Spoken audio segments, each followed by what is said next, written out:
আমরা সরকার আমাদের একাধিক টিম কাজ করেছে। তার মধ্যে বুয়েটের একটা বিশেষজ্ঞ দল ছিল,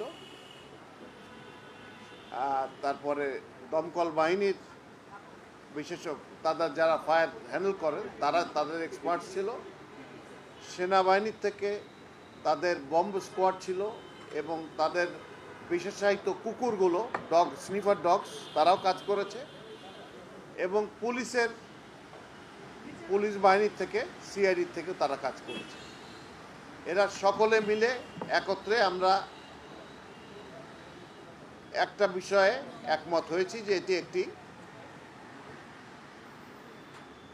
লুজ কানেকশনের কারণে ইলেকট্রিসিটি থেকে আগুনটার উৎপত্তি হয়েছে। এটা হলো প্রাথমিক আমাদের অনুসন্ধান এবং এতে এখন পর্যন্ত কোনো রকমের অন্য কোনো ব্যক্তির কোনো সংশ্লিষ্টতা আমরা খুঁজে পাই নাই। তা আমাদের যারা অন্য টিমের এক্সপার্টরা আছেন তারা তাদের অবজারভেশনগুলো এখন বলবেন। আসসালামু আলাইকুম। আমি বুয়েটের অবসরপ্রাপ্ত অধ্যাপক। আমি ফায়ার নিয়ে কাজ করি। আমার নাম মাকসুদ হেলালি। আমরা প্রথম দিন থেকেই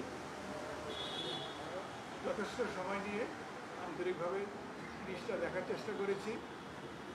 তো এই সাথে সাথে আমাদেরকে বিভিন্ন সংস্থা, আমাদের সামরিক বাহিনীর পক্ষ থেকে, সিভিল ডিফেন্সের পক্ষ থেকে, পুলিশ বাহিনীর পক্ষ থেকে সবাই সার্বিকভাবে সহযোগিতা করেছে এবং আমরা কিছু সুনির্দিষ্টভাবে একটা রিপোর্ট তৈরি করতে পেরেছি। এবং যদিও সুনির্দিষ্ট বলছি, তারপরেও এটাকে আরও বেশি সমৃদ্ধ করার জন্য আমরা আরও বেশ কিছু টেস্ট দেশে বিদেশে করব, সেভাবে আমরা স্যাম্পল পাঠিয়েছি এবং দিয়েছি। সেই রিপোর্টগুলো পেলে আমাদের রিপোর্টটা আরও বেশি নিশ্চয়ক হবে। প্রাথমিকভাবে আমরা দেখেছি যেগুলো ভিডিওর মাধ্যমে পেয়ে, যেটা দেখেছি, যেটা আমরা আগে ভিডিও পাওয়ার আগে রিপোর্ট তৈরি করেছি, যেটা পুরোপুরিভাবে মিলে গেছে। আগুনের সূত্রপাতটা সময়টা 1:32 থেকে 1:39 মিনিট। আগুনের সূত্রপাতটা একটা নির্দিষ্ট সময় নয়, 7 মিনিট ধরে আস্তে আস্তে স্পার্কের মাধ্যমে যে এই জায়গাটা আগুন লাগে সেই জায়গাটা আস্তে আস্তে হটেড হয়েছে, গরম হয়েছে।